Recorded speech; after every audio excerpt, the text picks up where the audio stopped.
2020 changed the trajectory of my life forever. I was 24, succeeding in a job that offered huge financial reward, yet I was unhappy and unfulfilled. My chronic illness, cystic fibrosis, had caused my lungs to bleed, and it left me in a hospital bed. Now, I left that job and created this podcast, and I left that hospital bed to run marathons and prove that we aren't defined by our circumstances, but rather how we respond to them. On this show, we discuss the adversity that my guests and I face and how we overcome that adversity. This is A Lot to Talk About. G'day. Welcome back to another episode of A Lot to Talk About. It is your boy, captain of the ship, the man in charge, Bradley J. Driver. Of course, you can call me Brad. Excited to be back for another one of what is forming and starting to become my favourite segment, episode, sequence on the pod. Three mates. And today, it definitely is. Three mates today sitting down to discuss a new topic, which we'll introduce in a moment. However, before I introduce the topic, it's fitting to introduce the two men either side of me. My good friend, Joey, the Zoolander, Joey Soho, known by many names, and an incredible man, a man of much wisdom and insight, here with us today. Allegedly. How are you, Joey? I'm good, mate. Yeah, it feels like we haven't done this in a little while, so I'm excited to be back in the chair, in the lounge.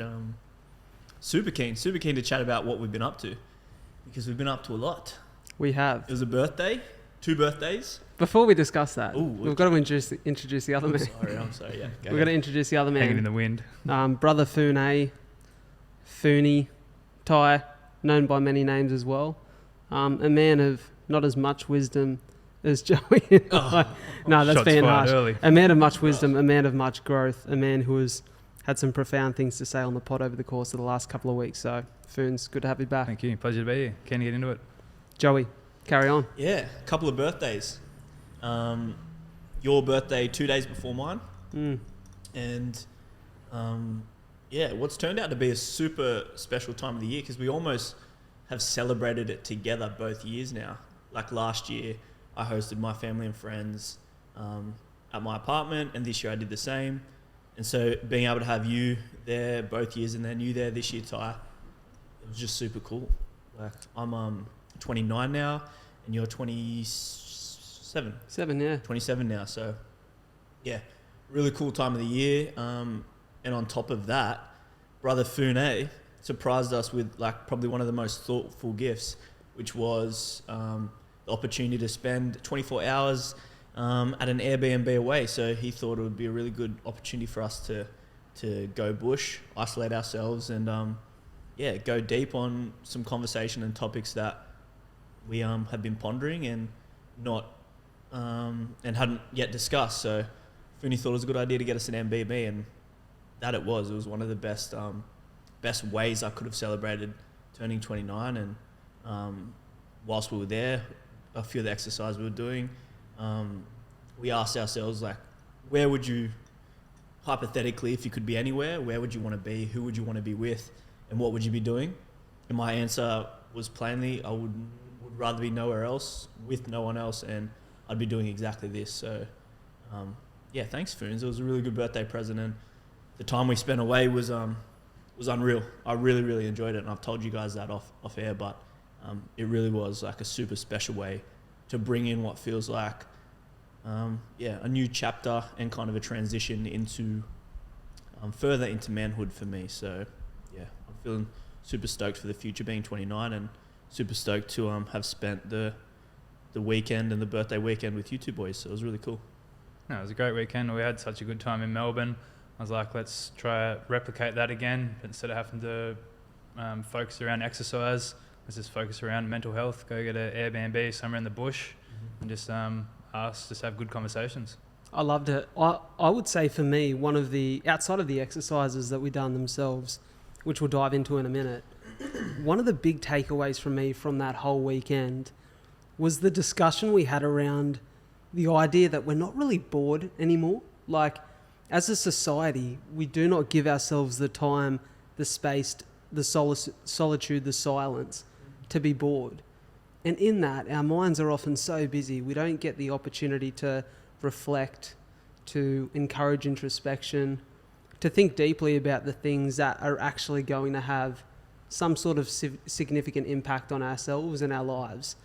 And after that weekend, like not having the phone in front of my face consistently, scrolling socials, not putting the telly on and watching movies or watching shows or being caught up in whatever seems to be trending topics or pop culture right now, it was so nice to sit with two of my best mates, genuinely put some time into self-development and reflection, and get really vulnerable. And I shared stuff to a degree that I won't be sharing on the pod probably for a little while, but I shared some really vulnerable stuff with you guys that for me felt like a weight off my shoulder, and it was emotional to share that stuff. And it's just so important, and I feel so privileged that we have the opportunity, whether we're in Bwayton, whether the bad boys are in Bwayton, inside joke, inside you joke. Can't just drop an inside joke. No one understands why you've said it like that. No one knows what Bwayton is. So we stayed, to give some context, we stayed in a place called Brayton, and we were in the middle of nowhere, essentially. It was 4 kilometres down an old dirt road through a couple of private gates. 4, it was more like 40 k's down a dirt road. Sort of felt like, well, it felt like 40 k's for me because I was the one getting out of the car to open every one of the farm gates. Gate boy. Coming back to the car and then the car driving away from me like it's the first time they've ever played that joke in their life. I'm sitting there with my camera, filming like a little school kid talking about, I'm ready to go into manhood. And then filming Brad as we prank him as he tries to hop in the car, and we just inch the car away a little bit. Pissing myself. But the one thing I'll say is it was just such a beautiful time, and there was so much fun and so much laughter, and for me, so much growth that come out of that weekend. Yeah. And one of the things that I said I wanted to do was understanding who I am is a big part of, or who we are, was a big part of that weekend.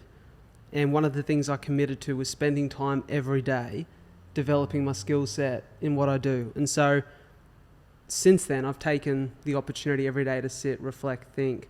And for me, one of those ways is to write, to share thoughts, feelings, journal every day. Even today, I wrote a bit of poetry. Hey, yo. Which is different for me, but just doing things to develop my skill set as a storyteller. Pretty sure you just got sidetracked from the Brayton story.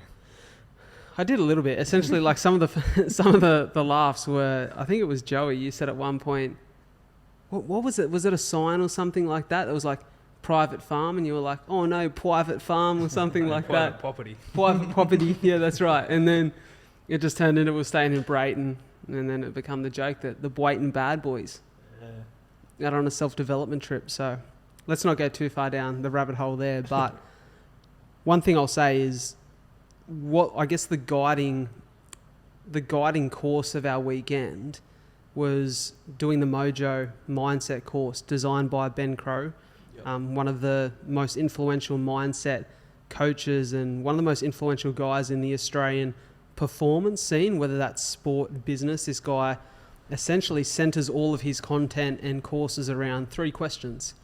The questions that we all face and have to answer for ourselves in our own lives of who am I, what do I want, and how do I get there? Now, without weeks of free time, we decided to dedicate some time to the question of who am I.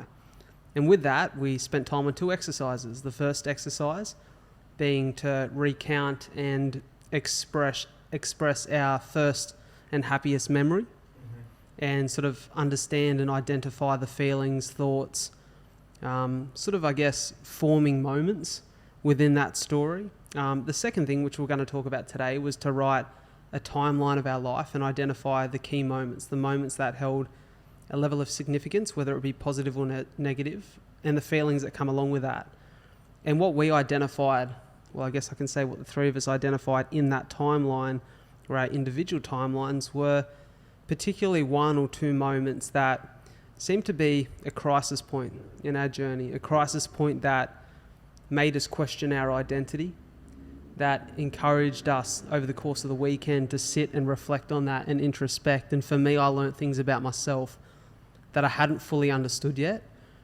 So I'll flip it over to you, Joey, to go first. Sure thing.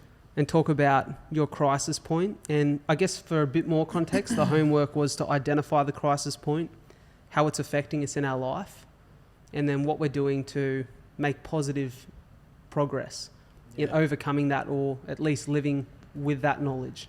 Yeah, definitely. So this was a super cool exercise which I'd never, I guess, really done, and even thinking about, like, Brad, I think you've spoken about, and even in the process of you writing your book, you've had the chance to recount what your life looked like from ultimately birth until now. And I don't know if you'd done the exercise before previously, Ty, but I was kind of always it was a little bit of a daunting task to think, my whole life, like, so much has happened, and what am I going to sit here for? How long am I going to sit here and go back to the very beginning? So it was really good for us to have that space and time, undistracted, with nowhere to be, and yeah, take the time to do the exercise. So I found it super interesting, right? Because I chose to break it up into decades, and that was more digestible for me. So from 0 to 10, what were the pivotal moments in my life, or things that kind of stood out? And there weren't a whole lot. Like, I have here, I moved to Wollongong when I was younger from the country, and I met Ross, one of my best friends. You know, I recounted a generally beautiful upbringing, but there weren't huge pivotal moments. I'm sure at the time, things that meant the world to me, but looking back now as a 29-year-old man, nothing hugely pivotal. And then to summarize, like from 10 to 20, you can see the timeline start to fill up with a few more significant experiences, you know, finishing primary school, graduating high school, and a sprinkle of other significant events in there. But from 20 to 29 is where shit really popped off, apparently, according to this timeline, because just visually to see all of the little markers of things that I consider pivotal or transformational, jam-packed into the last 10 years, and even so, the last probably 5 to 6 years, was really interesting for me. And I guess the reflection of that is the classic question of, like, is this going to matter to you in 5 years? Is what's happening now going to be so important to you in 10 years? And looking at my timeline, the most important things in high school for me, as I sat there and reflected on my life, didn't even make the cut. They weren't even on the timeline of things that I stressed about, of worries that I had, of like insecurities that I might have had. These aren't even in the cut, because the exercise wasn't only just the happiest moments in the last 29 years of my life. It was the pivotal moments, things that made you happy, things that made you sad, things that might have traumatized you, things that you've celebrated. What comes up for you as important? And yeah, so I guess for me, there were some pivotal moments which I wanted to draw on in this timeline, which really allowed me to pose the question, who am I? And for the first time ever, really asking myself the question around identity, like, who am I? What is my identity, and who am I? And so I think for me, the biggest factor for that was when I separated from my partner at around the age of, around 24, I separated with my partner. And that, I guess, was the first time where I had the space to actually ask myself the question, who am I? And with that space it was coupled with a huge emotional, I guess, it was a hugely emotional time. So I wasn't like, oh, free as a bird, so much time to sit and ponder on these questions. It was spurred by really heartbreak and like a death in a sense, because the relationship that I'd shared, which was beautiful, had now ended. And with that came the question, what next? What now? Who am I? Who do I want to be? And that was overwhelming as shit. The big questions. Big questions. Overwhelming questions. But exciting questions. Because I remember sitting there and having to get honest with myself, and this is something that I spoke about when we were away, having to get honest with myself for probably the first time ever where I consciously sat and go, okay, let's figure this shit out. Who are you? Not just who you say you are or who you pretend to be or who you portray to the world. Like, who are you at the core? What principles do you want to live by? What do you hold as important? Like, let's figure all of this stuff out. And that was kind of a tough thing to do because I had to admit to myself a lot of things, and that admission isn't always pretty. And especially where I was at that time in my life, I really was. I had so many traits of my own, which I'm now so glad that I don't have. Ones that I really am not proud of, and ones that I had to admit to myself existed. And I couldn't blame anyone else, and I couldn't distract myself with anything. I had to admit, hey, I'm egotistical. Hey, I'm selfish. Hey, I'm untrustworthy. Hey, I'm X, Y, Z. And they were things that I was ready to, at that time, with the space that I had, I was ready to address. And so I embark on this self-development journey as I'm sitting there really trying to rebuild. I felt, with a breakup, like I was putty. I was like remolding myself. Because the person who I thought I was, like, I guess they call it an ego death, or it felt like not just losing a partner, I felt like losing this part of myself which I was like identifying as, for the 4 years prior to that. I had to reconstruct the whole thing. And I wanted to do it honestly from the ground up. So I was able to, embark on this journey of self-development, which excited me. And it brought me into so many spaces over the course of the next, 4 years, until I fell in love with my now partner, Beck. That 4 years has been the most transformative part of my life. And I guess that for me was the identity crisis.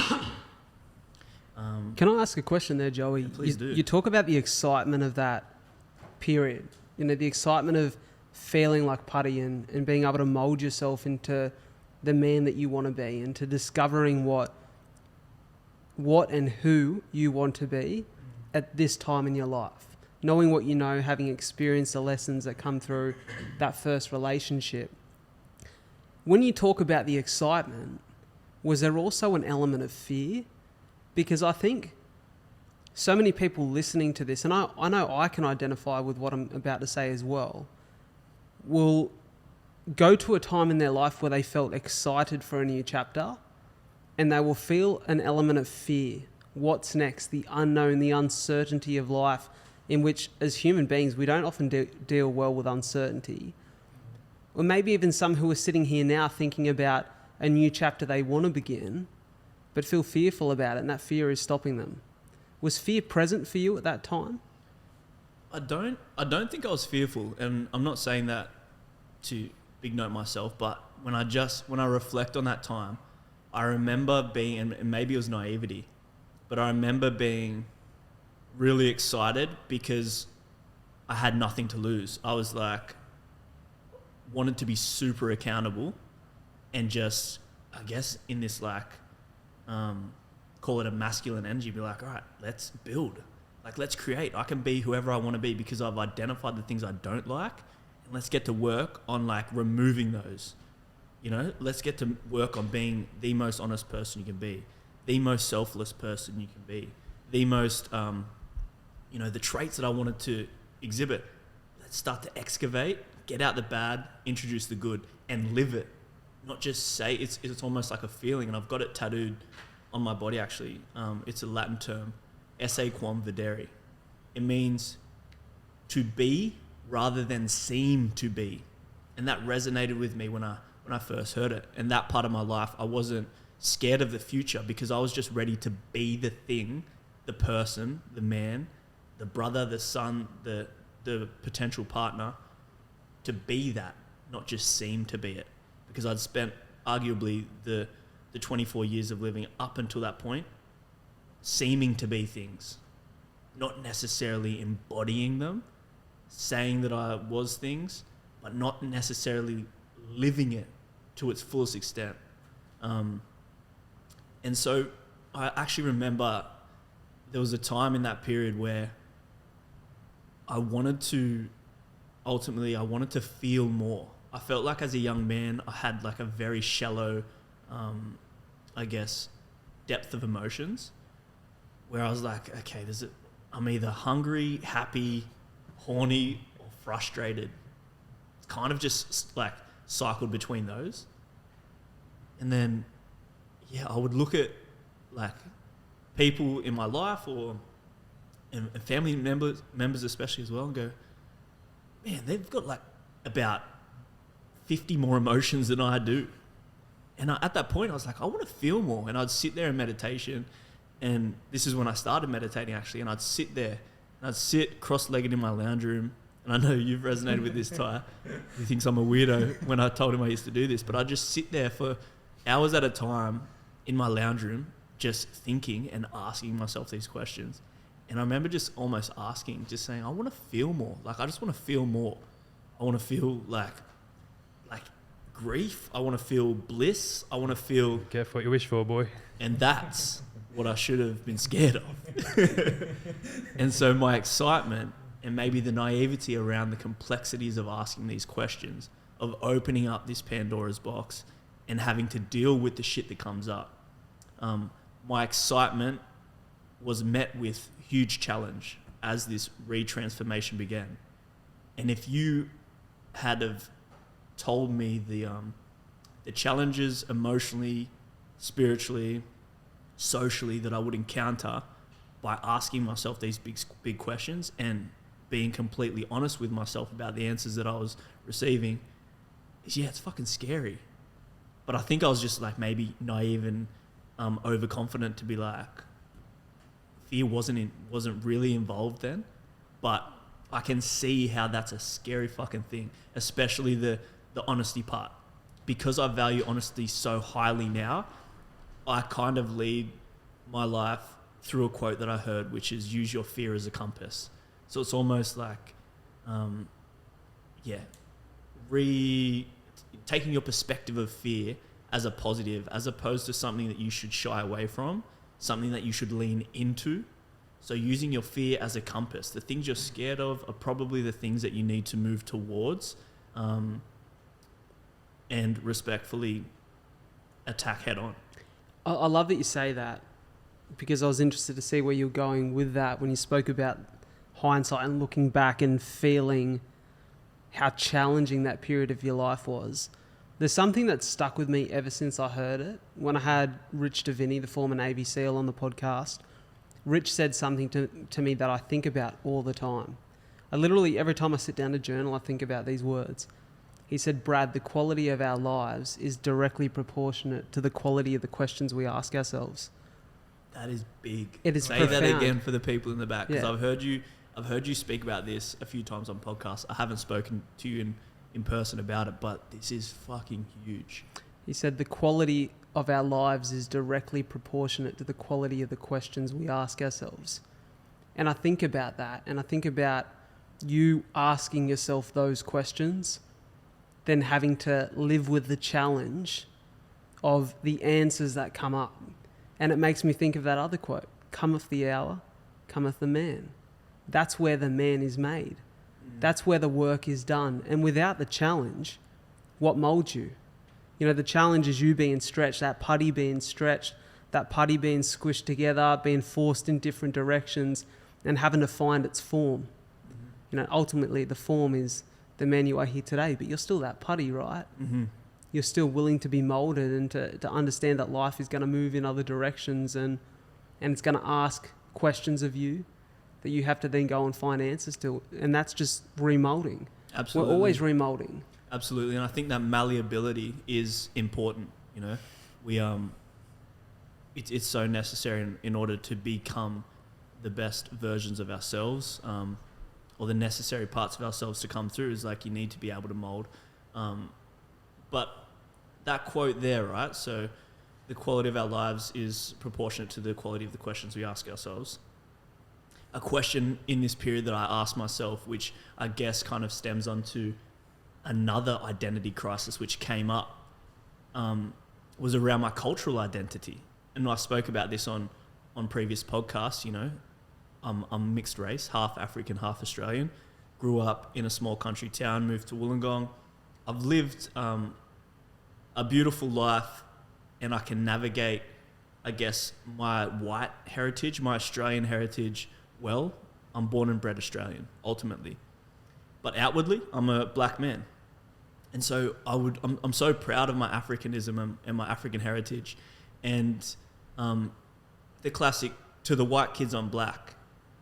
But then when I'd associate sometimes with my African friends or other dark groups of people that I was friends with, it's kind of like too black for the white kids, too white for the black, so to speak.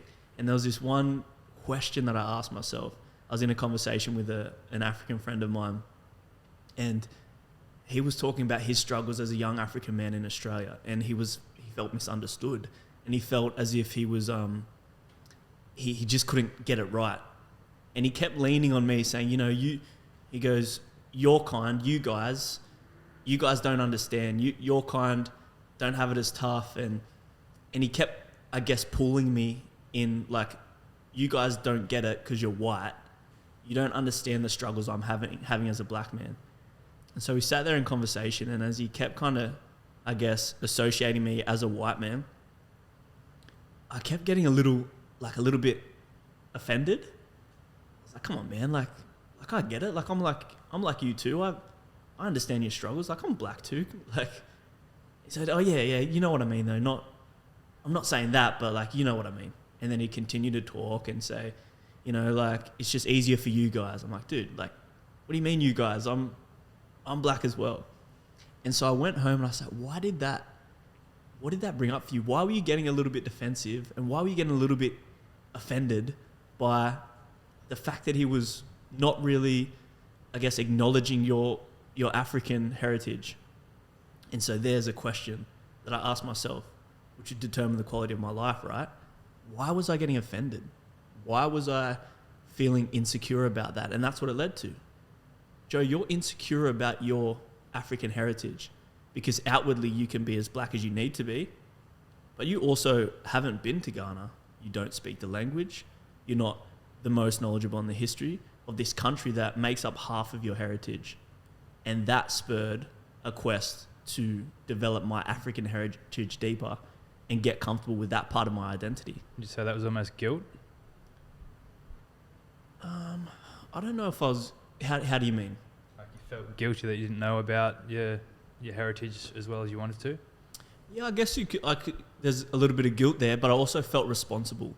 I would feel guilty if I was... Because I feel like it's my responsibility to impart that knowledge if I have children, to say, hey, this is where your dad comes from, and this is where your grandfather comes from, and this part of the world, and this is why you have these features, and this is why your skin's this color. And I would feel guilt if I didn't have the means to be able to pass that on.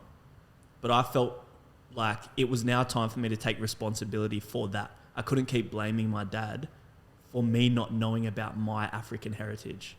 At the time, I'm 20, I'm just looking at my timeline here. I was in my mid-20s. I was 24, 25 years old. It's no one else's responsibility to form my own identity around my Africanism but my own. And so that was a question I asked myself, which took me to Africa to develop and discover that. And the funny thing about that was I hoped that when I'd land in Ghana, I would have this sense of, I'm home, I'm black, I'm complete. My Africanism, I feel more African now than I've ever felt. And I can bridge the other 50%, which is I feel at home in Australia, and I feel comfortable in the 50% of my whiteness. And now I'm in Ghana, and there's the 100%. Culturally, your identity is complete. If I tell you now, I never felt more white than when I landed in Ghana, walking through the markets with my dreadlocks, my tattoos, and my different fashion sense, as people would whistle and try to get my attention using the term that they use for tourist or foreigner, which is obroni. to even get whistled at, "Shh, hey, white man." And you know that I looked over my shoulder, I knew who they were talking to. So even to the blacks in Africa, I was, "Hey, white man." But to my white friends in Wollongong, that's Joe and he's African. And that was a very interesting place to be at. And maybe for another podcast to talk about. But yeah, spurred more questions. Can I ask one thing off the back of you saying that? And I think that's so touching because I can imagine that so many people would have this crisis that we're all talking about. Who am I? And culture is a part of that. Heritage is a part of that. Definitely. Do you feel at peace having come home from Ghana? And maybe for those who are really interested, if you go back to episode 3 of this podcast, we're now like nearly 180 episodes, I think. If you go back to episode 3, we spoke about your journey there as mates. Are you at peace now with the fact that you may never feel as though you are black when you're in Ghana, and you may never feel as though you are white when you're in Australia, but you are bits and pieces of both races, and they both make up who you are, and you are exactly who you need to be? Yeah. It took me a few weeks of wrestling with these questions, and again, being honest. So I'd sit there in Ghana and go, all right, we don't feel at home. What does that mean? All right, you are a little bit insecure about this. What does that mean? And I got to a point, I was in Ghana for six weeks. And I got to a point where I said, hey, Joe, like, you're neither and you're both at the exact same time. And how fucking cool is that? Cool is that you have access to both cultures. And now it's something that I celebrate, that I'm not trying to be more black. I'm not trying to be more white. I'm not trying to be less white. I'm not trying to be less black. I'm just trying to be Joe, who is this super unique mix of heritage, experience, beliefs. I'm just Joe, and I'm just trying to be the best Joe. And the fact that I can access both cultures is the most beautiful thing, because not everyone has access to two cultures. And that's something that I was gifted by circumstance. It's not something that I should be insecure about or looking to solve, so to speak. But it was. That was an identity crisis which existed, which came up in this timeline. You know, I went to Africa. In this period of refinding myself, it molded how I looked at myself as a half black, half white man in Australia. It's like, yeah, the identity crisis took me on a journey, much like the identity crisis of a breakup took me on a journey. I was willing to go there, man, and it was so transformative for me. So glad to hear that. And it makes me think about something Katarina Kuhn said to me last week. She said, in understanding who we are, we get the agency or the freedom to express it however we choose. And I think that's the beauty with, in the end, understanding who we are is about the quality of those questions. It's also about acceptance. Accepting that perfection is a myth. You'll never be everything everyone else wants you to be. You have to be happy with who you are if you are being authentic to you. And in that, if you can express that authenticity with the world, that's where you find your flow. Exactly. And so I'm so glad that this exercise has brought up those two things for you in particular, because they're two big ones. That you're discovering yourself as a man outside of a relationship and discovering your culture. Two incredibly difficult and complex questions. Yeah. And by no means like a complete process. It's ongoing. But yeah, being comfortable. And I wrote a little bit of a post for my birthday, a bit of a self-reflection, which just said, I'm proud of me, man. Like, I'm proud of me. I'm proud of the fact that I ask myself these questions, that I move into them with honesty and integrity. And yeah, I stumble and sometimes I don't live up to the standard I set for myself, but I'm so proud that I'm willing to make the efforts to be that and to strive to be better than the man that I was. the man that I was before I asked these questions, I look back at him and I'm like, man, that guy, he was asleep. He had no spirituality. He was selfish. He was going through life on cruise control. He was entitled. He was, I still love that part of myself. It still exists, but I was a young boy. I was a young boy, blind to the way that I was living, really. And then when you start to ask these questions, I love the word agency. I feel like I had the agency to express how I wanted to, and I choose to express with positivity and with love ultimately. Not to sound too woo, but yeah, that's where I've got to, and I'm proud of me at 29 to be where I'm at. You should be proud of yourself, man. I'm proud to be your friend. Thank you, bro. You just stole my words there. I was going to say the same thing, and that's a beautiful thing about the friendship that the three of us have. Absolutely. Yep. So, and I love one thing you said there.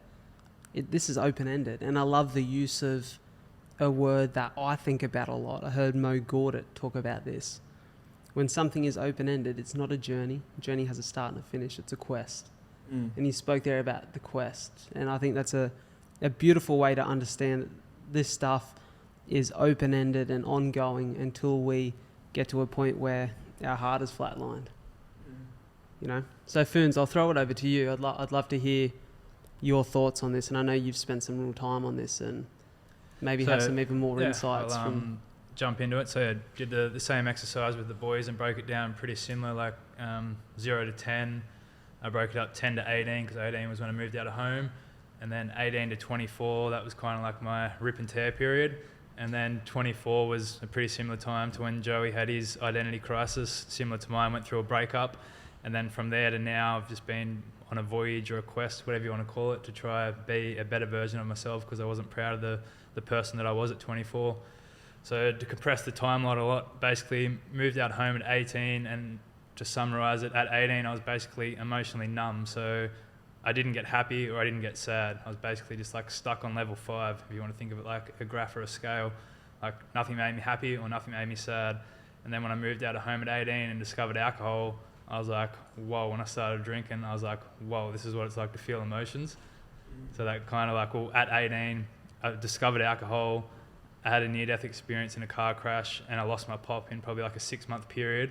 And that was kind of like a catalyst that set me off in a direction that I'm not proud that I went. I kind of just went on as I said before, like a 6-year rip and tear. And it wasn't until, what do you say, the straw that broke the camel's back, is that the saying? Yeah. Like I had a long-term relationship that ended.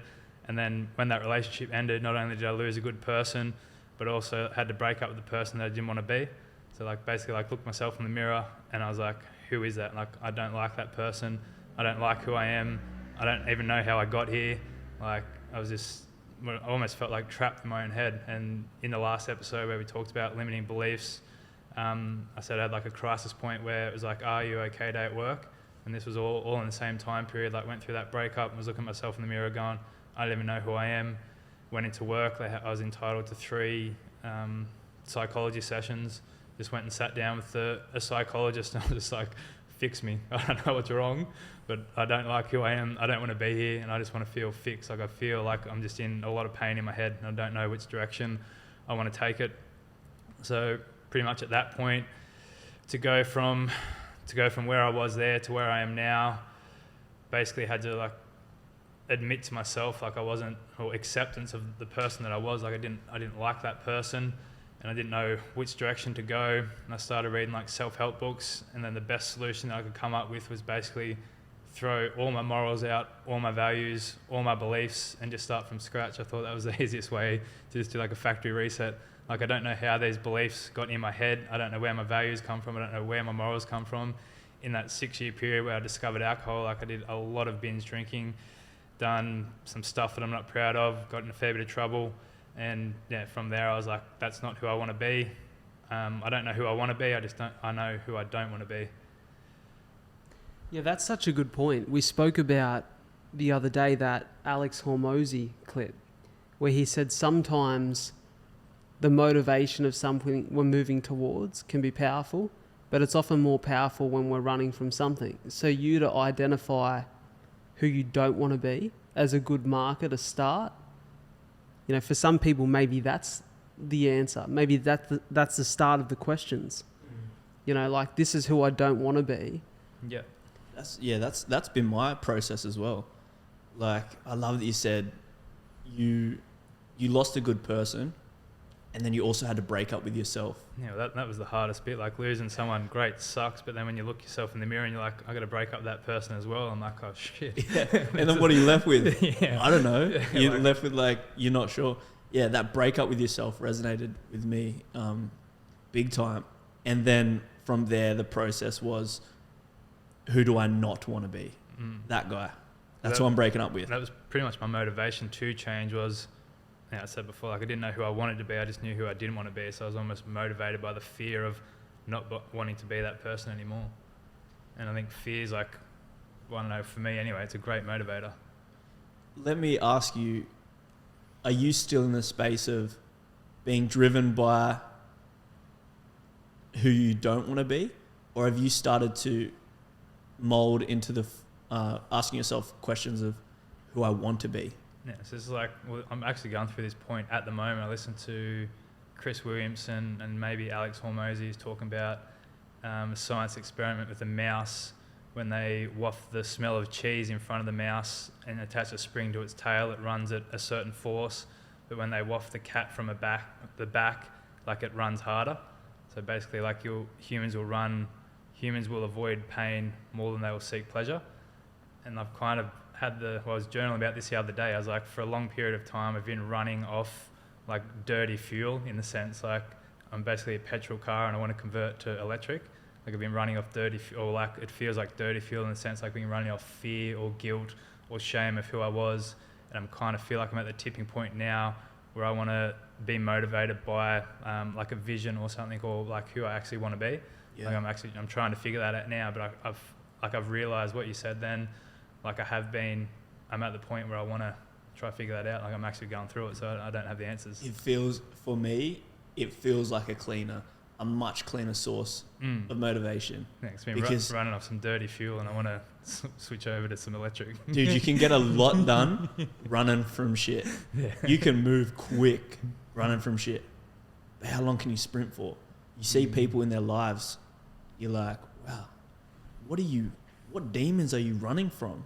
Because there will get to a point where you can go, wow, I've made a lot of progress running from these demons. But at some point, you're going to have to stop, turn around and face the demons and become friends with the demons and understand that those demons are a part of you and they're the makeup.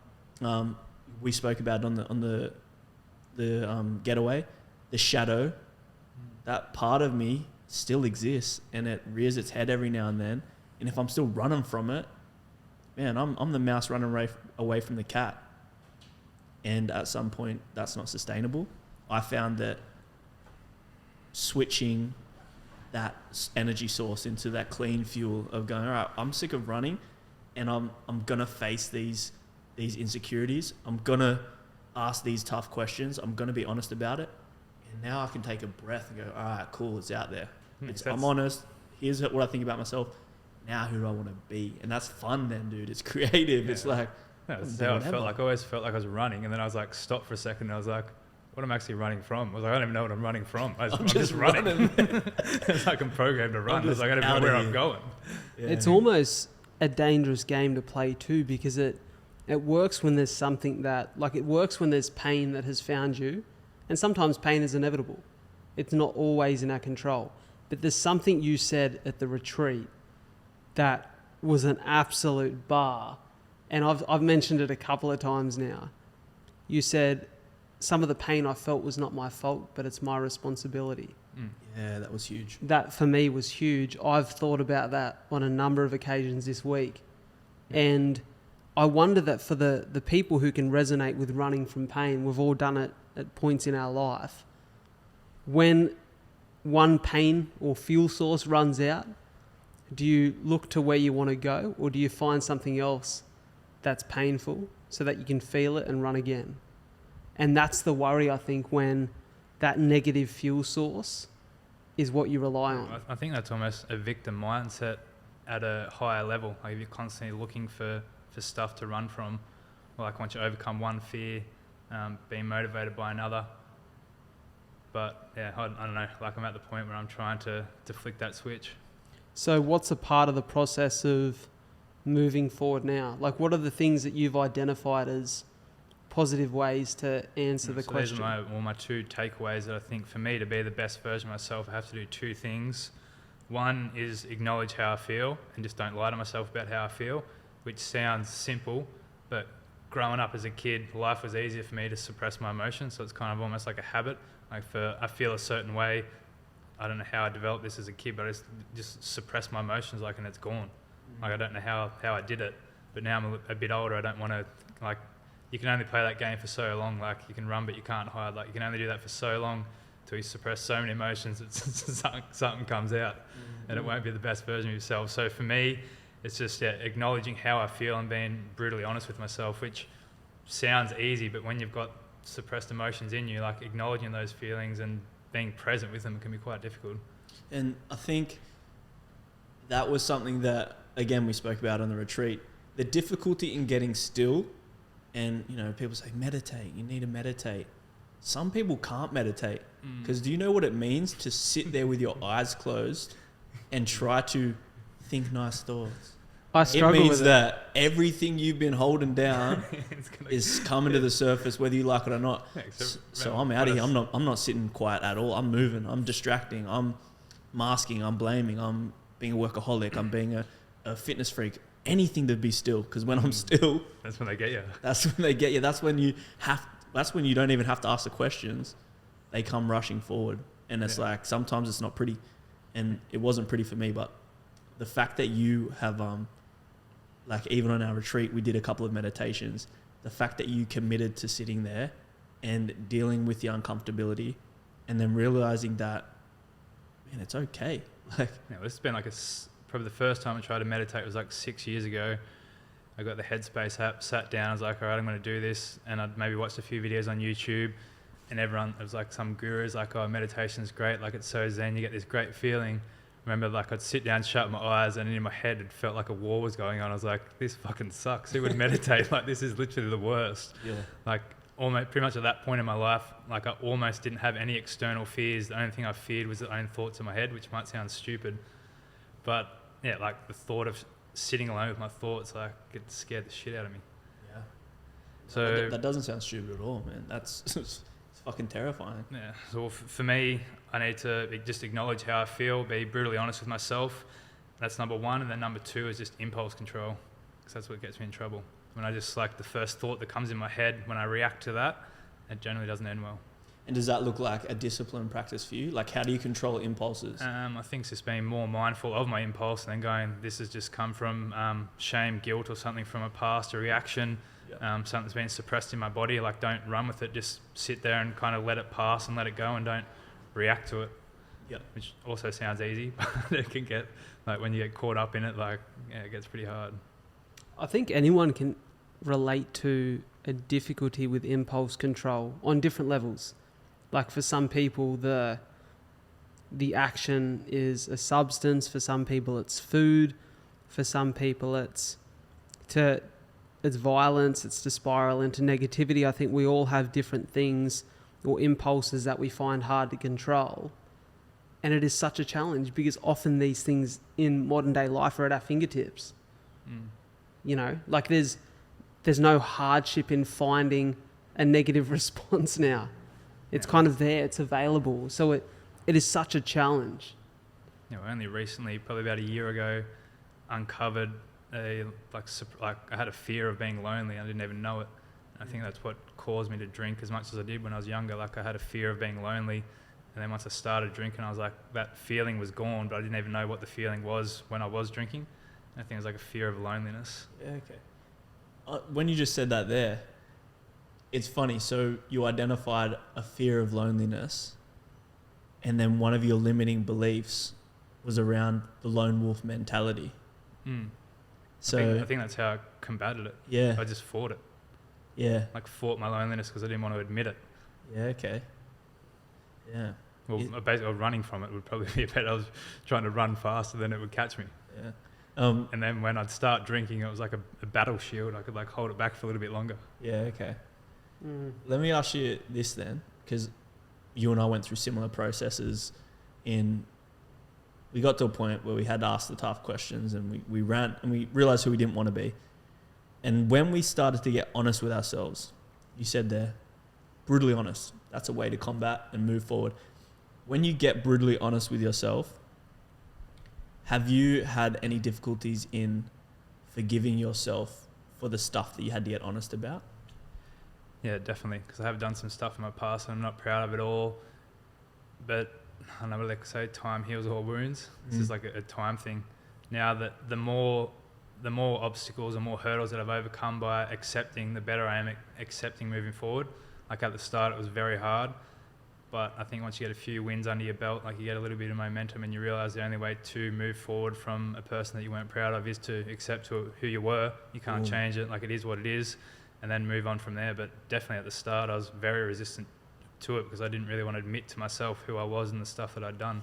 But then once you do realize that you get over, well, like say stuff, how the partner that I was in a relationship, like I wasn't proud of that at all. And like I've apologized to my ex-girlfriend, I'm sorry for everything that I've done. Like, don't take it personally. It was just a reflection of me. That was like one milestone, but obviously heaps of other ones like that. But once you do that, and you're like, oh, holy shit, I feel so much better. So I think it's just time in the arena. And the word used there as well, which I agree with, is acceptance. You're like, shit, not proud of that person. You can't move forward until you accept. And I think that acceptance comes with self-forgiveness, because the process for me looked like, especially with my cultural identity, right? It started off as a blame. So I have these little qualms within myself around my cultural identity, and I feel insecure about my blackness. But it masked itself as blame for years, being like, well, I blame my dad for not being around, and I blame my dad for not teaching me about my Africanism. Blame. It's like, it's not your fault, but it's your responsibility. Not my fault, but it's my responsibility. And that's and once I accepted, firstly stopped blaming, got to the point where it's like, well, it's up to me. I've been the one not like doing it for myself. I could wallow in that negativity and go, well, fuck, I'm a failure. Like all this time play the victim. All this time I've been blaming him when it was really me, and man, how could I have been so stupid? And oh man, that's still blaming. You're just shifting the blame to someone else. Yourself, I've been blaming him. I'm ready to move forward, and I accept the fact that I was playing the blame game. From there, I can move forward. So it's the forgiveness you get honest. You admit to yourself what's actually happening. You forgive yourself if it's painful and negative. You accept it, and then you can move and create from that space. So I feel like, yeah, you've articulated that as well, Phoons. Accepting it and moving forward. Definitely. Yeah. Is that you? I think so. Beautifully said, brother. Is that you? Yeah. That's beautifully said. Acknowledge how I feel and can control my impulses, and I think that's the road for me to be the best version of myself. I love it. So many parallels, man, between our stories. I love it. Another thing as well, like they say the male brain fully develops at 25, and that was kind of around the crisis point that I had, and then it was almost like day and night. I was like, I've been living on autopilot. Like, I don't even know how I got here. I can barely remember how I got to 25. And then, like, it was almost like my brain developed, and I was like, holy shit, I got some work to do. Dude, that's what I was saying. I look at my timeline, and it's just blank. I was like, apparently I was unconscious for 18 years. Where I was just in a coma, and then I woke up. Mom, I'm hungry. Yeah. Woke up, was a little shit, and then decided that I didn't want to be a shit anymore. It's like, very similar, dude. Very similar. I want to say quickly, so I spoke at the start of this, and something you said resonated with me then, Phoons. You spoke at the start of this about like that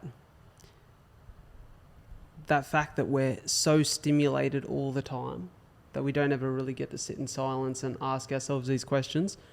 So today, where I mentioned I'd been writing a little bit, I want to share just a little bit of that. I won't share it all, but I'll share a little bit that I felt like spoke to this as I was sort of lamenting on this idea. And this is so free flow and all over the place, because I literally sat with a cinematic orchestra on, which I like to do to feel reflective, and just wrote. And so this might not make much sense, but for me, it felt important to acknowledge. They say it's better to be bored. There's no need for answers when the questions are ignored. Who are we? We are no one, just another soul suffocated by a life of meaningless existence.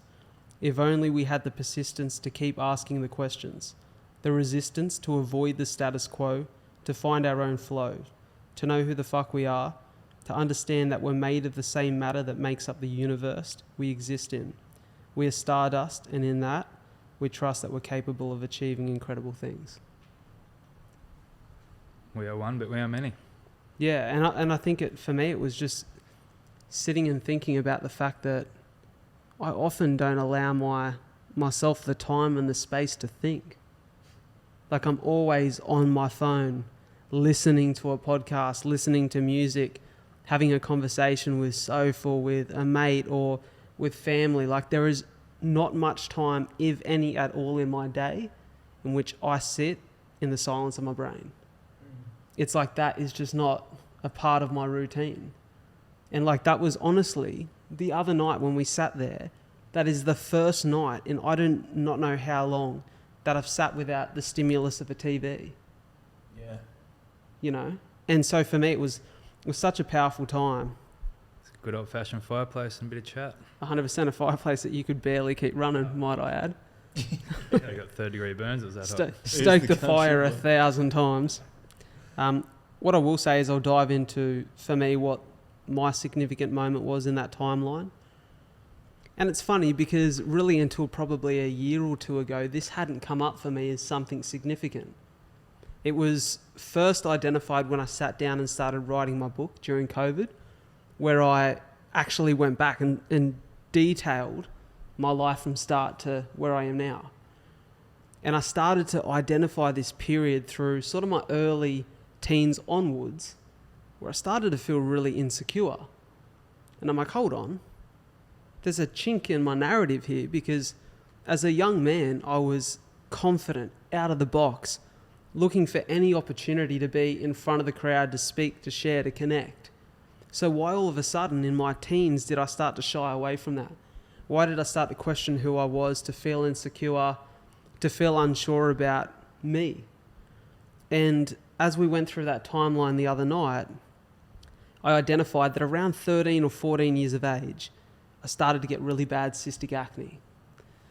And this cystic acne, for anyone who doesn't understand, isn't just like a lot of pimples. In fact, for me, it wasn't many, but it was these really aggressive hormonal outbreaks of acne that would often lead to like a big cyst or sort of like a massive lump that would come off my face. They were always on my face, so they were impossible to hide. That's the one I've got in my head. That, believe me, if you've seen cystic acne, that's a good day. I remember being like 13 and for the first time getting one of these. Yeah.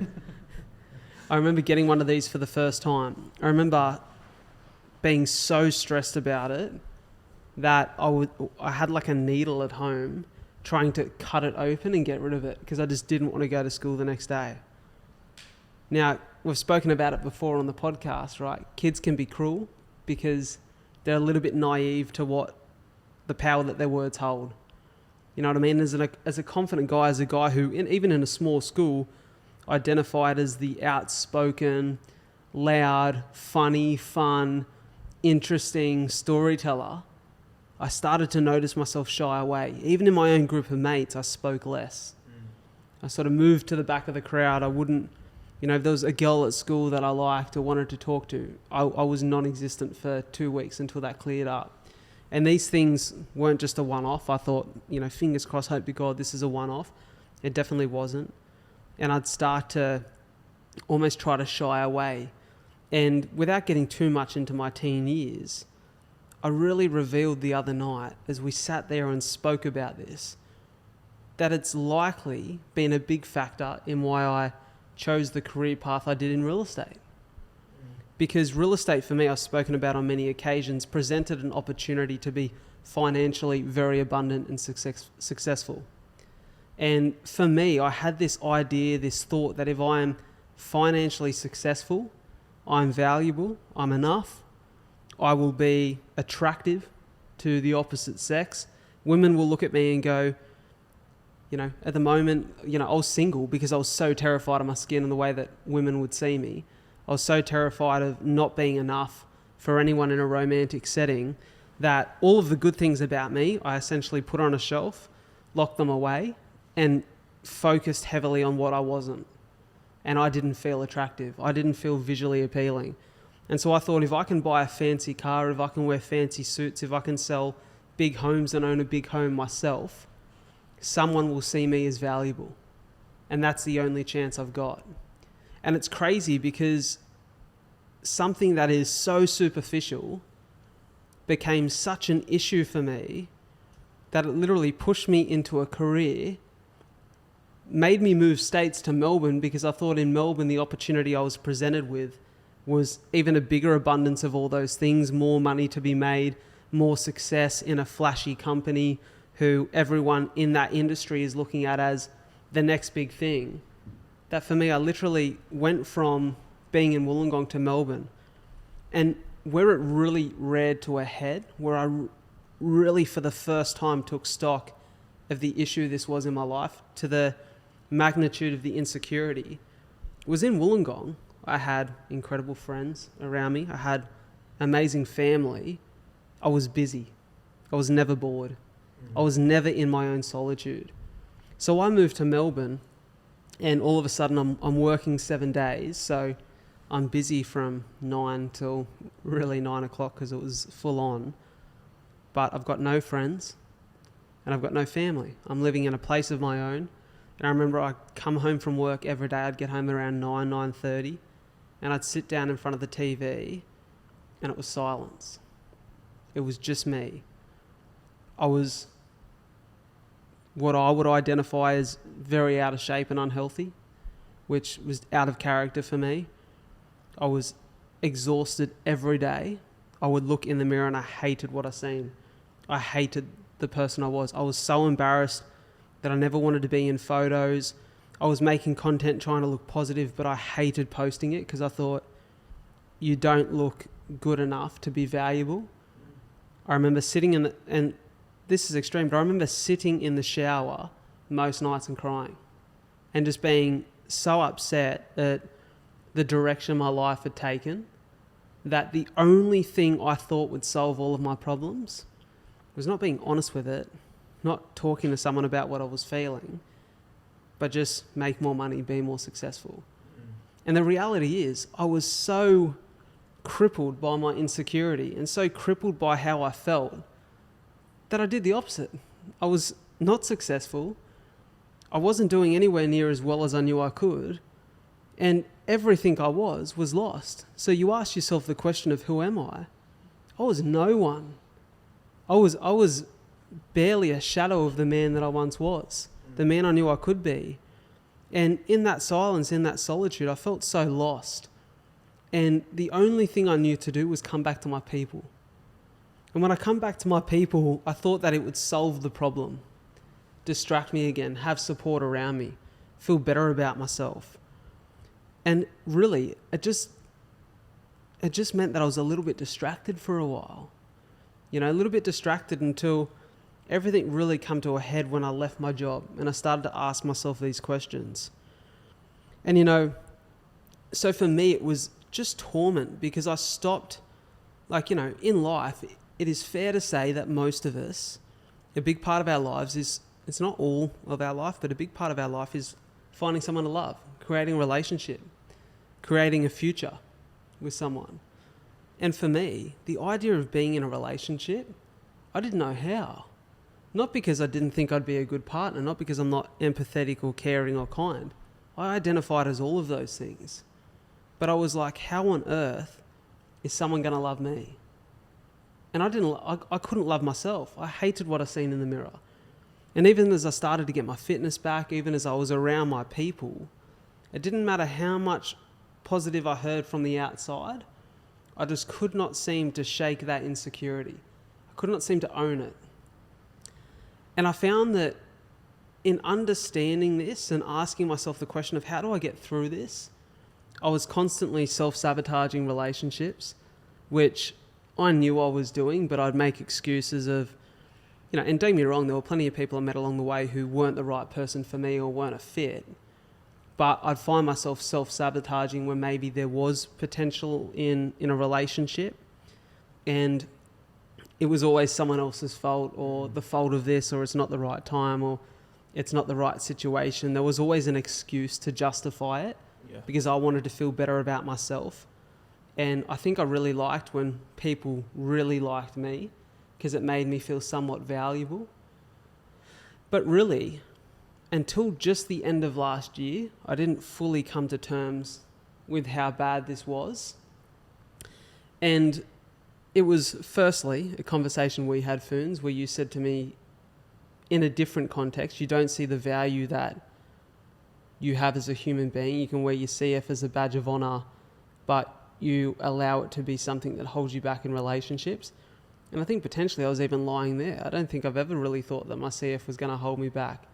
I just thought all of this thing from a superficial surface level of how I looked, how I am physically as a man, that I wasn't going to be enough, was the real issue for me. And I was using this easy excuse of my chronic illness, which really for me has been nothing but a badge of honor and a motivator, a driving force. Yeah. And it's crazy that when I sat down and heard those words from you, they held power in the truth within me, what I knew I was using as an excuse. And I started to think, how am I going to combat this? Because the way I'm going, I will never feel the love of another person because I can't allow myself to go there. Yeah. It's almost like if I avoid it, I don't have to feel the pain of not being enough if it doesn't work out. And I heard this quote the other day. I was scrolling through TikTok, as I do, distracting myself on social media, and this video popped up. And the video was these two gentlemen who have a podcast, and the quote, I'm paraphrasing here, I won't get this word for word, but it was something along the lines of, how can you love what you want if you can't first love what you have? And then they delved into, essentially the message of this is, how can you love another if you can't first love yourself? How can you give love if you've got no love to give? And I thought, well, that's a powerful message, and isn't that profound? But if you had told me that 6 months ago, it would have gone in one ear and out the other, because I didn't have the capacity to love myself. I didn't know how. I'd been crippled by insecurity and this narrative of not enoughness for so long that I did not know how to flip the script. I could, it's the old preach it, but don't live it. Yeah, not practice it. I could go, hey, you should love yourself because you're an incredible person, Phoons or Joey, and hope to God that you took that message on board and lived it. But I couldn't do it for myself. For me, it was the opposite. I met my partner, Soph, and I don't know why, but for some reason, very quickly, I felt so safe in vulnerability with her. I felt like I could tell her things that I'd never told anyone, and sit and feel loved and supported and have the space to work through it. And whatever that was, whether she's the angel that's been sent to me so that I can feel love in myself, I don't know what it is, I don't know how to explain it, but I was able to come to terms with this stuff and accept it. And what I realized is the way that I loved, as someone who identifies as a carer, a lover, an empath, the way that I loved her, observing the effect that love had on her allowed me to ask myself the question, fuck, if I loved myself the way that I love her, look at the impact that could have on me. And I feel so free the last couple months to be able to sit in front of a mirror, to be able to look at myself and go, I fucking love the man that I am. It's awesome, man. But until you can do that, you don't realize how much it's crippled you. It held me back from so much. I would sit, I remember being invited to go on people's podcasts. Even as I started to work through this at the start of the year, I remember going on, great man, Dylan Mullen's podcast, Life, Money and Love. I remember getting there the day I was tired. I'd just shaved my head. I sort of wasn't shaven. I had a heap of stubble. I remember seeing the podcast footage after, and it's like my heart sank because a clip had been posted online from that podcast, and it actually popped up in my feed. For some reason, I didn't see the notification. It popped up in my feed, and it's gone viral. people are commenting about a particular story that I've shared, saying, what an incredible young man, full of so much wisdom and so much insight. What a beautiful story, what a beautiful soul. And I'm seeing these comments, and the only thing I'm thinking is, I look terrible in that clip. Why would anyone listen to that guy? And so even as I started to work through it, there was still some struggle, but I feel in such a good place now. And it's not to say that it's over, because those insecurities are going to pop up when different challenges come up with different opportunities. But I feel so at peace with it. You know, I feel so at peace. And that's an incredible feeling. I love that, man. Sorry to jump in. I love the fact that you are there now. But I hear that quote, right? How can you love other people if you don't love yourself? I feel like people can still get caught up in not really buying into that, because you, even when you objectively didn't love yourself, you were still outwardly the most loving person ever. You love your family to death. You love your friends to death. So you could almost kick back and be like, well, no, I love everyone. Even though I didn't love myself, I could still love other people. But then when you identified, you know, the self-sabotaging, the way you were closing yourself off to potentially more love, to love other people, yeah, you could love to a certain extent, but for how long? Yeah, you could love to a certain extent, but how hard? Until you started this process of breaking down those walls and introducing a little bit of love to yourself, then that allowed Soph to come into your life, to then she supported you to love yourself even more, and now you can love more than what you thought you could. So I ask you, wonder, and it might be hard because I know you have like the deepest love for your family, but in this version of yourself, which does now hold a lot more love for yourself, have you found yourself able to love even more than what you thought you were, other people? 100%. And I love what you said, because it comes back to acceptance. Like, I actually had to accept that it was holding me back from things first.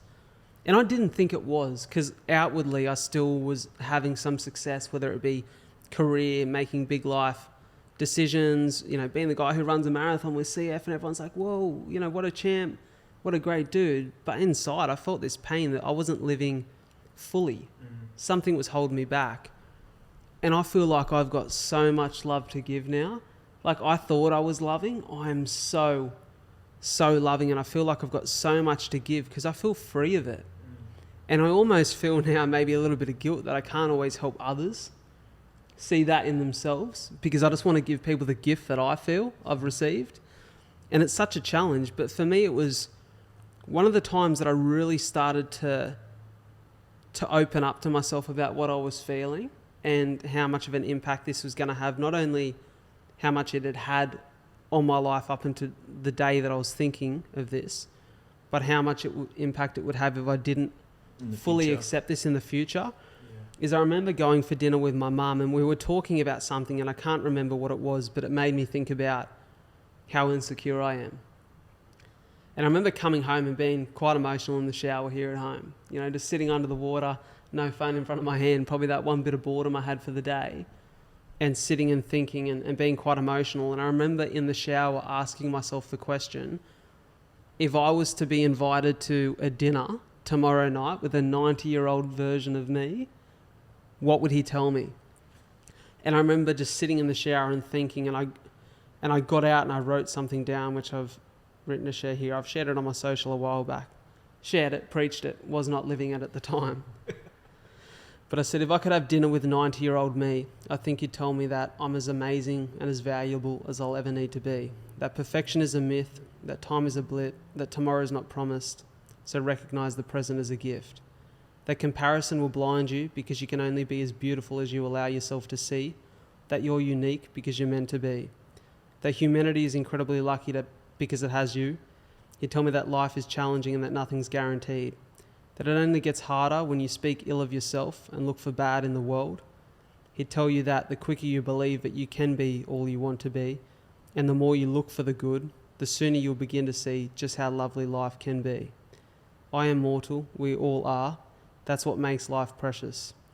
Life is like a pane of glass. It's never too late to wipe it clean and look at life through a new lens. Treat it with care and remember that what we touch is left with a mark of who we are and what we stand for. We only get one spin around, so be kind to yourself and make the most of it. And when did you write that? That was probably 7 or 8 months ago now. And so did you write that? You were in the shower, you were struggling, you've hopped out and wrote that? Yeah. Wow. What an interesting exercise to do when you're feeling down. Did you just... that's an affirmation to yourself, really. It is. You know? It is. To draw back on and be like, you don't need to do the hypothetical of I'm a 90-year-old man. Just reading. I am this, I am this, I am this. All of these positive things you stated. Well, it's funny, you know, that point in there about life is like a pane of glass. It can get dirty, but it's never too late just to wipe it clean. I think there was a part of me that felt almost a little bit of grief that I was 26 and for the last 10, 12 years of my life, I've lived under so much insecurity that what did I miss out on in that period? What did I rob myself of? How much self-love did I miss feeling?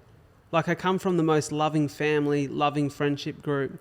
I'm one of the most loving people I know, and I can honestly say that from my heart. But how much have I missed out on because I was so harsh on myself? The things I couldn't change. For so long I was caught up in the fact that my teeth looked too big.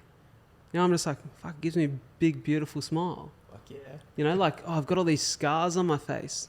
And it makes you unique. It tells a story. If we all look the same, you know, what would the point of that be? You know, we'd just be clones of ourselves, conformed to look the same way, to feel the same way, to look the same on the outside as everyone else looks. And I was like, I just have to accept this is how I am. There's things that, I wish I could go back and help the young kid who had all that cystic acne and all that scarring and all of that fear of what his friends and the people at his school and the people he was meeting would think of him as they seen him and seen that acne for the first time. But I can't. So wipe the slate clean and move forward. Move forward and feel free of it, because you can sit and look back and regret so many things about yesterday, but it doesn't help today. And it definitely doesn't allow you to live free of it tomorrow. Absolutely. And I'm I've still got a long life left to live. And I'm so blessed that now I've met someone I love. I feel safe in vulnerability. I feel loved. Soph, as you guys know, is the most loving human being on the planet. So, every day I'm told I'm the best looking man on earth, which I know is very far-fetched. I can accept that. But in her mind, she just continues to say it. So I can now live without that weight of just insecurity on my shoulders. And I feel for the people who still do. Yeah. Yeah. What advice would you give to someone that's in a position that you're in, say, 8 months ago in the shower, where you're not quite where you want to be, you're not practicing what you're preaching, you're saying stuff, but you're not living in exact accordance with it? How do you go from, how do you practice what you preach instead of thinking what you preach? Or how do you go from thinking to doing? That's such a great question. It's such a great question. I would say the first bit is to recognize that if you are comparing yourself to others, you will never be enough. Never. Because there will always be the next pretty model who's been photoshopped on the front of the magazine or the ad campaign. There will always be the guy who's in the gym more than you, who's faster than you. I remember my old man used to always say something to me as a kid. He said, mate, there'll always be someone quicker, bigger, fitter, stronger. It's what you do with what you have. And you are who you are. You cannot change that. So to get hung up on what you can't change or what you can't control is wasted energy. And for so long I was hung up on what I wanted to be, what I couldn't be, that I failed to see the opportunity that's in front of me is who I am right now. My gift is not, and when I sit down, this is a funny thing. All my insecurity was on how I looked on the surface level, right? When I sit down and I write what my purpose is to uplift and inspire hope in others through story. Nowhere within that purpose does it say to be good looking, It's got nothing to do to with be the sexiest man on earth, to have the most beautiful or clear skin. And I think if you sat down with anyone on a deep, true, authentic level and asked them what their purpose is, and remember that purpose is like what you're good at or passionate about and how you can use that to help the world, it has nothing to do with the way you look. It has nothing to do with the outer shell. It's about inside of that shell.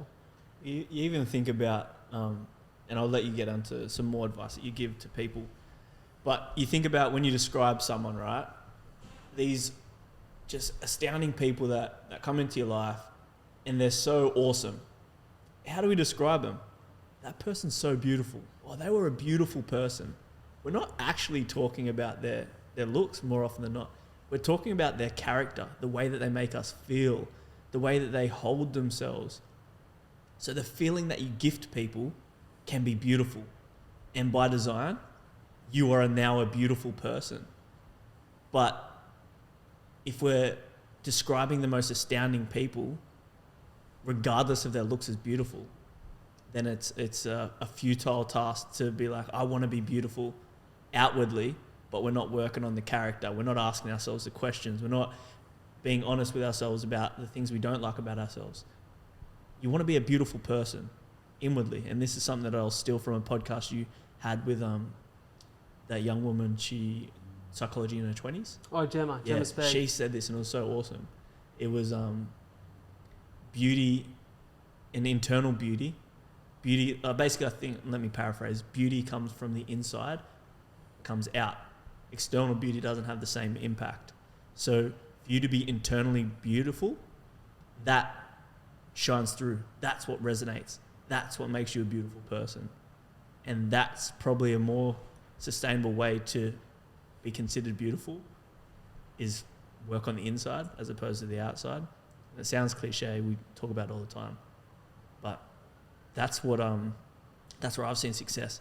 When you can be proud of the internal, then you're like, I'm proud of myself. I'm beautiful. I love myself. And you start to say this stuff. You're looking at the exact same face, the exact same figure, the exact same everything, but now you're looking at it differently. Your perspective of yourself is different because you've compounded amazing positive traits inside of yourself. That now you got that glow, baby. You're looking at yourself going, hell yeah, I am beautiful. I love myself. It's got nothing to do with the shell, like you said, the outward shell. It's so true that beauty is fleeting. You know, like as we age, our skin gets wrinkled, we lose our muscle, we lose our shape, and on the outside, we start to lose what the magazines, social media, the industry of looks or beauty or fashion would define as beautiful. But and I'm telling you now, you know someone of the older generation who has the most beautiful soul, even in that older body, that older skin. And for me, it's my grandparents that when I see them, when I speak to them, I just feel so much love and so much impact. And it's that internal power to do good in the world, to be good, to love. Yeah, that's beauty what is it's based about. off the way that you make people feel, not the way you look. And beauty's just a confidence thing at the end of the day. Because we all know that time where we've seen someone wearing a cool outfit, right? And so I'll give you an example. For me, when I started to get into running, and I often would run in shorts, because growing up, you just run in shorts. And I remember seeing Will Googe, one of the sexiest men on earth, the gun runner. He's like, for me, I'm like, he's such a gun runner. He does some inspirational stuff in the running world. And I remember seeing him running like the Nike Aero Swift tights. And I'm like, they look sick. It's like, he's a fashionable character, right? He's a cool cat. And I remember thinking, I don't know if I'd look any good in running tights. And like, you sort of buy a pair for the first time and you're kind of like, oh, I'm not sure. You're like looking in the mirror and you're like, oh, do I look a little bit weird in these? Like, how does my shape look? How do my legs look? Do they look like hot dogs? Like, am I a little bit weird in these tights? And I'm like, of course they're going to look shit if you're like, question it and you got no confidence about it. The coolest cats are the ones that just walk out and do their thing. They own it. I am who I am. It looks how it looks. Let's go. And I think for me, it's just been such a freeing feeling to firstly accept that insecurity had riddled me of so much joy for so long. Just the ability to enjoy the experience of life and not be thinking about, are they looking at me and thinking less of me because of how my skin is today or how I look, or, for me, it was just all inside of my head. And there's that beautiful saying that people rarely ever punch down. Mm. And so if people are criticizing you for anything, it's often because there's an element of envy, there's an element of jealousy, there's an element of they wish they had what you have. So when you can look yourself in the mirror and smile at what's looking back at you, to be proud of the reflection looking back at you, it's a beautiful feeling. And I just feel so blessed to have that now. So good, man. So good. I think part of your process as well, whether you acknowledge it or not, and I know this is part of your process too, Ty, is that you have to get in that uncomfortable space. And the feeling that I embody is fuck it. So, am I going to look good in these ties? I don't know. Fuck it. I'm just going to wear them. And I'm not going to make excuses. I'm not going to be out there and go, oh yeah, these are new ties. I don't know how they look. I'm just going to fuck it. I'm just going to wear them, and I'm going to wear them proudly. I'm going to fake it till I make it if I need to. I'm going to go out into the world with that stupid fucking pimple on my head. Fuck it. Yeah. What am I going to do? Hide? What am I going to stay inside? I'm going to try to put foundation on it? No. Fuck it. It's uncomfortable. And it depends where you're at in the process, because sometimes leaning into that uncomfortability or that fear can be a little bit too overwhelming and can be a bit much. But there has to be a point in time where you just say, fuck it. And you just go out into the world and you face the fear, you lean into it, you, attack that insecurity. And through that exercise of doing that more and more often, you realize how insignificant it is. You realize it didn't affect the time that you ran. You realize it didn't affect the job interview that you had. It didn't affect the date that you were on. These are far less important than what they may have seemed to be. But you only realize that by kind of going out into the world and facing them, right? Like your uncomfortability challenges, Phoons. We haven't spoken on the air about them, but you engage in a bunch of uncomfortability challenges. Like, I just want to do it to feel uncomfortable, put myself in these spaces. And really, what's the purpose of you doing that? Grow as a person, realise that most of the shit that I worry about is just made up in my head. Boom. It's so true, isn't it? And that's the one thing I'll say. I feel like this conversation of, especially for me, insecurity, is something that a lot of men don't speak about. We often hear women speak about their insecurities, especially when it comes to looks. You hear a lot of women speak about they're insecure, and that's because there are a lot of beauty standards for women with social media and these sort of things. And I feel women have it a lot harder than guys in this aspect anyway, because there's a lot of things that men can do. Like as you were saying, you can become rich, you can get fit, you can do a lot of things as a guy to mask that insecurity of how you look. But for women, it's kind of, if a woman earns a lot of money, she's not much more appealing than a girl that works at, say, Starbucks or something. Like a women's beauty is like kind of stuck with there's how they a look. higher societal value on aesthetic beauty for women than it is men. Yeah. And then men have the struggle of obviously having the value proposition of needing to earn more, be more dominant, like perceived value, being more dominant, be stronger. But you can always mask those insecurities with other things, like being financially stable, like other things. Yeah. Well, I think the one thing I'll say for any of the dudes out there who feel it, it's not something that no one else struggles with. Believe me, so many guys struggle with this. They probably just voice it less. And I think because as men, we don't seem to share our problems as openly as women do. Yeah, it's almost like manly to suppress your emotions in a sense, or like manly to not admit to yourself how you feel. Yeah, just go which is full what we're trying to change. self-degradation mode. Yeah. Just be like, oh, I'm an ugly bloke. Or like, sometimes you just like, they become the jest. So if they're like, oh, I don't know, it's the weird psychology around, I'm not really sure what it is, but it's like, let me like embody myself as this, so like almost bully myself before they can bully me. It's the Eminem 8 Mile thing. Explain that. So in the last scene of 8 Mile, he takes the complete piss out of himself, and then the other guy gets the mic and goes, fuck, what do I diss? See, I feel like he does that. That's a healthy way though, when he's saying, fuck it. I know I'm white trash. I know I'm a white rapper in the hood and I'm this and I'm that. he's saying fuck it, as opposed to being like going home and still like blaming yourself and beating yourself up for being that. There's a point of acceptance in 8 Mile where I'm like, Eminem, you can feel it. He's just let it go now. That's, you hit the nail on the head. The key ingredient is acceptance. Yeah. Because it's the same strategy to take the piss out of yourself. One of them has a negative result. The other has a positive. One of the them's difference self-abuse, is acceptance. The other one's acceptance. Yeah. Yeah. Yeah, and the difference is just whether you've accepted the fact that that's something, that's how you are. Yeah. And that's something you can't change or can't control. And that, I guess that's the, I even do it now. I talk about my skinny legs, like, and I spoke about it on the other podcast. I can do that now from a place where it's like I lean into it because I have a genuine love and acceptance for my body and my shape. So when Phoons will make jokes about my calves, it doesn't land at a place where I'm like, ooh, and then I laugh it off. No, it's like I can make the jokes too. And my process to get to that place of accepting my body fully was like, oh, you were talking about running tights.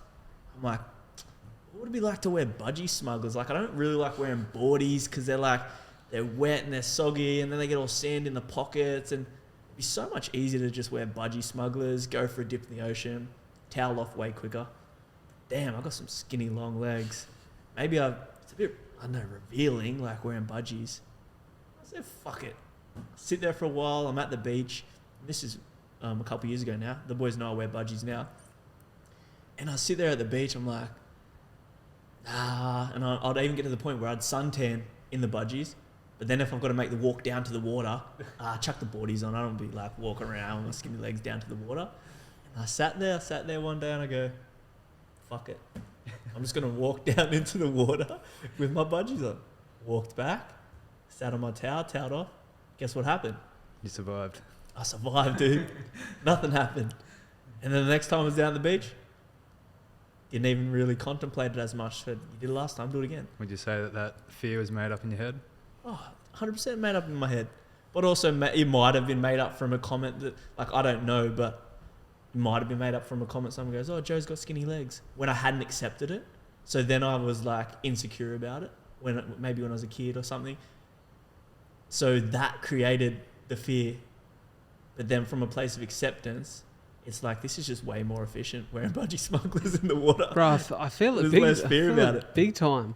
And it's funny because I've never really worn budgies in my adulthood, but like I look back at photos of myself in surf club as a kid and I'm in my like baby? Little budgies, like smiling, super stoked about my award that I've won, and like you're not even thinking twice about the way you look in your budgies. But I remember, just a funny story for you boys, Soph and I were in Noosa in Feb, and we'd had like a pretty nice day at the beach. It was beautiful weather, like you can imagine February in Noosa, beautiful and hot, and we'd secured this perfect spot on the beach. It had sort of like almost like a mini timber deck that we had our towels on and our bags, and we had this little bit of a palm tree providing just enough shade but not too much. It was still getting some sun, and I'm in budgies.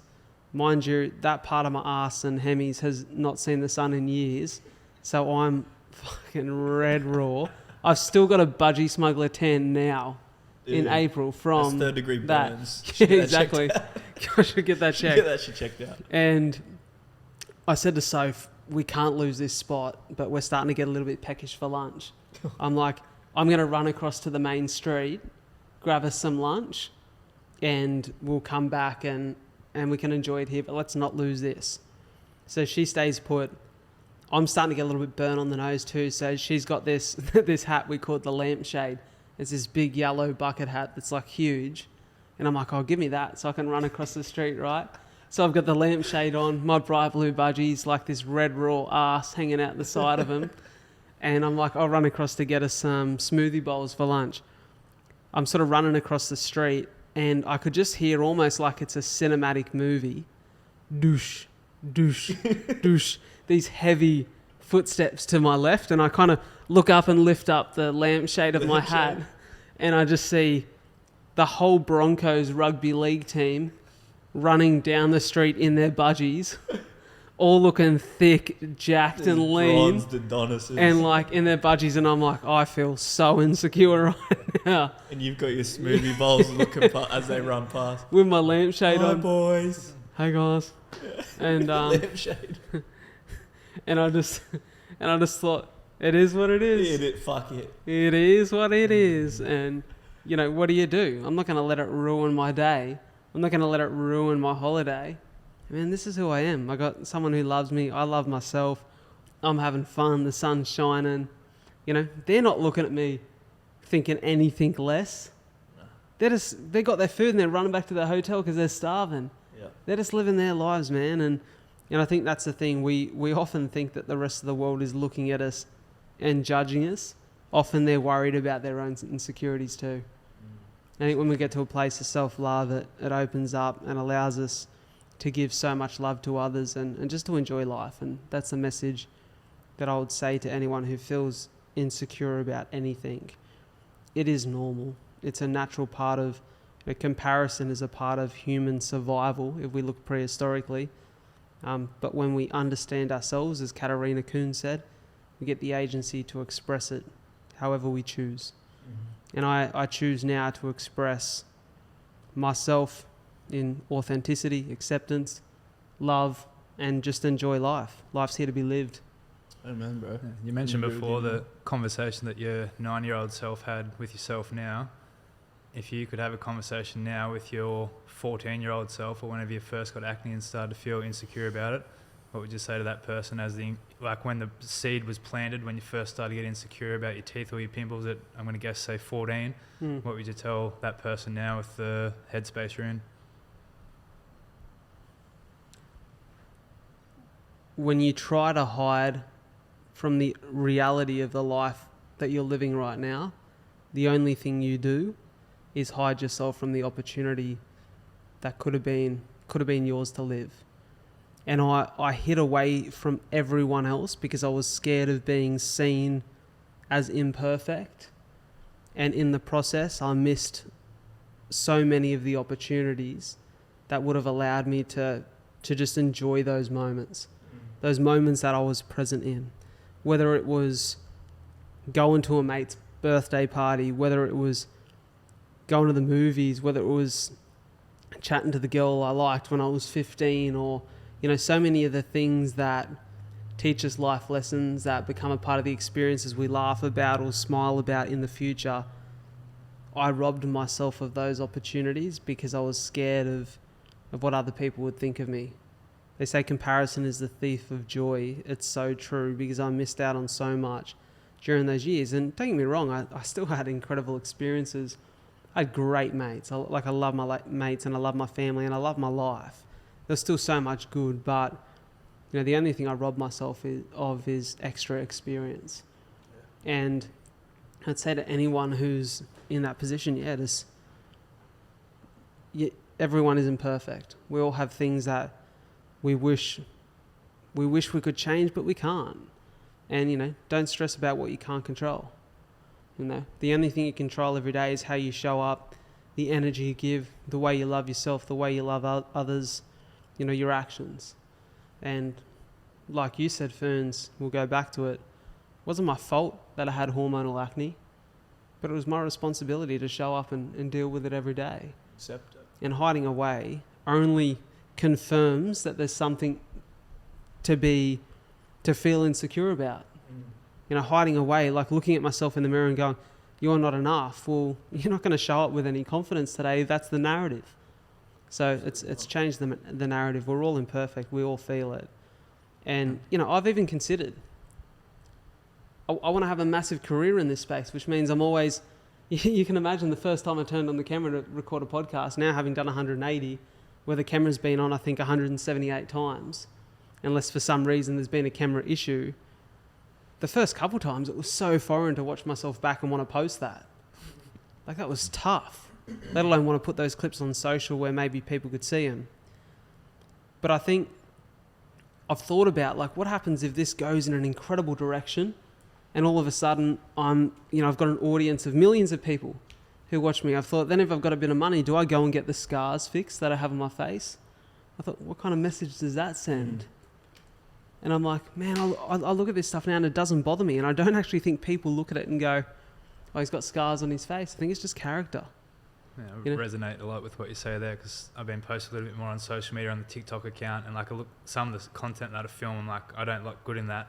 But when I post it, I'm like, I'm giving people that aren't happy with themselves a reason to hate on me, and it's only going to help engagement. I'm like, if I don't look perfect, that's like a reason for them to like feel good about themselves. So I'm like almost giving people a reason to feel good about themselves by me not looking 100%. And I was like, I'm fine with that. And I think if people are engaging with something because they feel like they can punch down, they're not going to feel good about themselves. In the beauty or fashion space, so it's completely different. Yeah. But like when I post it, I'm like, if someone looks at me and like, oh, I would look better than that, I'm like, good on you. Yeah, and I hope you do. You get to a place of I don't draw acceptance. my value from the same things as you did. I'm like, as long as you watch the whole video, that's fine by me. As long as you like, subscribe and share. Even comment a bit of hate, I don't care, because it runs up the engagement. Well, I think hate and comparison becomes like water off a duck's back when you begin to accept. And something I spoke about with, for anyone who's wondering, Katarina Kuhn is the neuroscientist I had on the pod 2 episodes before this one would have been released. And we spoke about understanding the primal emotions of human personality and behaviour, and how when we understand who we are, we get the agency to freely express it. And we spoke about the emotion of care, the care system. She said one thing about the primal care system is it makes us incredibly caring friends, partners, people. It makes us someone who's such an asset to have in others' lives. But it also means that we're predisposed to caring about what other people think, to seeking social acceptance, and or potentially crumbling to social pressure. But she said when we understand who we are, and that's a part of us, we don't feel as though we're crippled by comparison anymore. We understand that maybe that's the thought that comes to our head, but we know to move past it. We know to express our care system in other ways, in more positive ways. And, you know, I think naturally care is something we all have in us. We're tribal beings, right? We have people around us, and it might not be your highest ranked primal emotion. For me, it's one of the two. And I've just realised that the more I love myself, the more I care for myself, the more I care for other people, the less I feel I have to care about what other people think. I feel like I'm starting to understand and control that emotion. Impulse control. Yeah. Well, identity crisis to self-love, baby. Here we are. An hour and good. 42 in. It's never a short one, boys, but it's always an incredibly beautiful and honest conversation. I appreciate us taking the time to sit down for our now 4th chat, if I'm getting that correct. 4th official chat, probably 4 millionth chat amongst the 3 of us as mates, and it's a privilege to continue to develop our friendship. And I'll hand it over to you boys for any final words. Yeah, no final words from me. Just feeling stoked to be doing it again. Really on cloud 9 and feeling pumped up from the weekend that we had. And it's a pleasure as always. No, we'll just finish with this. I don't know who needs to hear it, but just love yourself. Thank you so much for tuning into another episode of A Lot to Talk About. It means the world that you guys are in my corner, that you continue to listen to the show every week.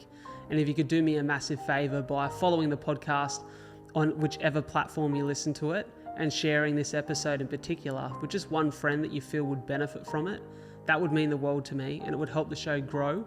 The more the show grows, the bigger the guests we get on, the more that we can do, and the more we can share and support you guys, the listeners, the viewers of the show. Before I go, I want to pay my respects and recognise the traditional custodians of the land on which we meet and record this podcast. The Aboriginal culture has such a rich history in storytelling, and as a passionate storyteller, I really hope that the stories we share and connect with on the show can allow the many cultures that now call this beautiful land Australia their home to come together and continue to respect the stories and the culture that make this the land it is today. Thank you so much for tuning into A Lot to Talk About. I'll catch you next week.